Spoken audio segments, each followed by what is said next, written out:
So like what will it take to make this work? And I think from your perspective, I'm kind of curious to hear about like how this would distinguish and how do you think this will grow or build upon the work that the department has done in the past around funding apprenticeship? And I do think, as Jennifer mentioned, it's kind of an evolution.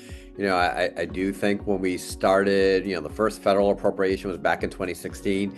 There really wasn't much of a ecosystem, and there weren't many players in this space, and that's, really evolved over the past 10 years. So, I think part of what makes this, effort, that why this is important right now is, there have been so many more players coming into the system, and I think this is an opportunity to open up funding to a much larger group of players that really didn't exist 10 years ago. So, I think two things are really important in any of these efforts, right? I think everyone supports growing and expanding apprenticeship. We've had support over, 3 or 4 administrations broadly.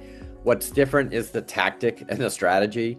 And so we haven't had 10 years of a consistent approach. We've had kind of 3 or 4 sprints over 2 or 3 years of different tactics and approaches. I do think it's important that we have consistency and we have long-term certainty around what the strategy is.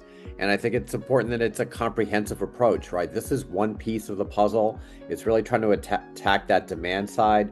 But they're also funding states and they're growing the capacity of states. And that's really, really important because you can't just solve one part of the puzzle and leave other parts alone. We've got to look at this as an ecosystem, not just as a training strategy, and think about how do we grow and expand and support that broader ecosystem, of which employers are at the center of it, but it is a broader ecosystem.